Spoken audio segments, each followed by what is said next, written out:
कापू नका.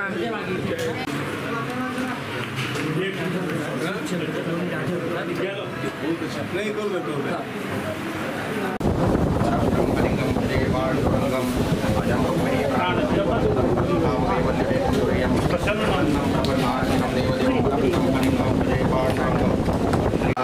दिवीवचक्षुरात्रतं तद्विप्रातो विपन्यवो जागृहां प्रसमिन्दते विष्णोर्यत्सर्वपदम् महायोग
अयोध्येच्या राम मंदिराच्या प्रतिष्ठेसाठी भगवती आईसाहेब रुक्मिणी मातेच्या निमित्तानं महाराष्ट्रातल्या सगळ्या शक्तिपीठांना निमंत्रण करतोय. त्यांनी यावं आणि भगवंताचं हे करावे. निर्विघ्न रुक्मिणी माता की जय.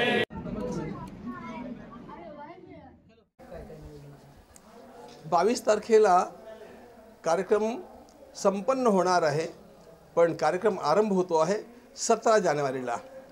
17 जानेवारीला ज्या ठिकाणी भगवंताचं विग्रह निर्माण करण्याचं कार्य पूर्ण झालं, तेथून भगवंताची शोभायात्रा सगळ्या अयोध्येतल्या देवांचं दर्शन करीत भगवान मंदिरामध्ये पोचतील आणि 18 तारखेपासनं विधिविधानाला आरंभ होईल. 18 तारखेला जे काही कार्य आरंभ होणार आहे त्यामध्ये विविध प्रकारचे जप आहेत, न्यास आहेत, त्यानंतर अनेक प्रकारचं हवन आहे. भगवंताचा जलाधिवास, धान्याधिवास, पुष्पाधिवास, फलाधिवास, शय्याधिवास अशा प्रकारचे अधिवासन आहेत आणि हे सगळं कार्य 21 तारखेपर्यंत पूर्ण होऊन 22 तारखेला आपल्या माननीय पंतप्रधानांच्या हस्ते त्या ठिकाणी भगवंताच्या मूर्तीच्या स्थापनेच्या या कार्याचा कळस होईल. महाराष्ट्रातून कोणाकोणाला बोलवलंय ह्याची सगळी यादी मी तुम्हाला आत्ता कशी सांगू? आपण मला विचारा कोणाला बोलवलंय का, ते मी हो किंवा नाही सांगतो. आमच्याकडे जे काम आहे ते साधू संतांना बोलवण्याचं काम आहे, इतर लोकांना बोलवण्याचं काम संघ परिवार आणि स्वयं मुख्यमंत्री आदित्यनाथ योगीजी करत आहेत. कोषाध्यक्ष आहेत, किती देणगी देशभरातून झालेली आहे त्याची जी उत्सुकता आहे.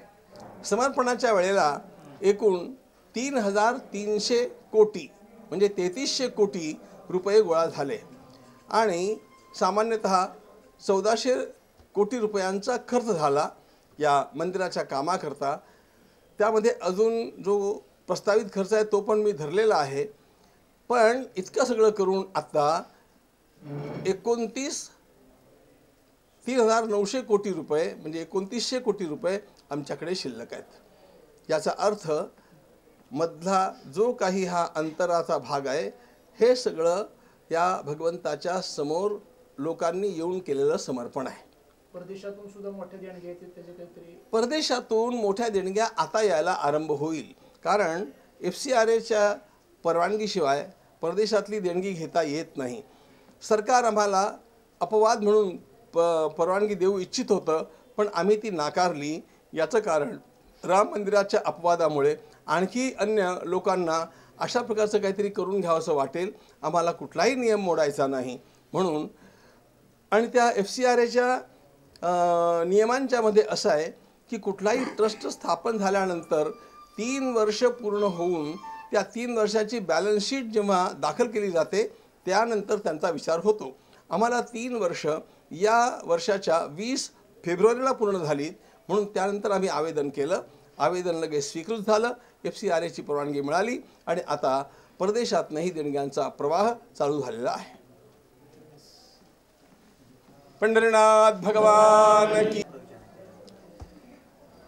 पंढरपूरला येण्याची इच्छा भगवान श्री रामचंद्रांच्या अयोध्येला प्रतिष्ठापनेच्या निमित्तानं अक्षत वितरण करण्याकरता, भगवंताला अक्षत देण्याकरता इच्छा होतीच. पण आज त्याला दुसरं एक कारण होतं. श्री राधाकृष्ण महाराज यांच्या रसमहोत्सवाची आज सांगता होती, म्हणून सोलापूरच्या ज्ञानेश्वरी भावकथेला जात असताना मी मार्गावरनं पंढरपूरला येऊन हे काम करण्याचं ठरविलं आणि मला खूप आनंद होतो आहे की अत्यंत यथाविधी मला देवाला आणि या देवाच्या निमित्तानं महाराष्ट्रातल्या सगळ्या देवी देवतांना निमंत्रित करता आलं. देशभरात मोठा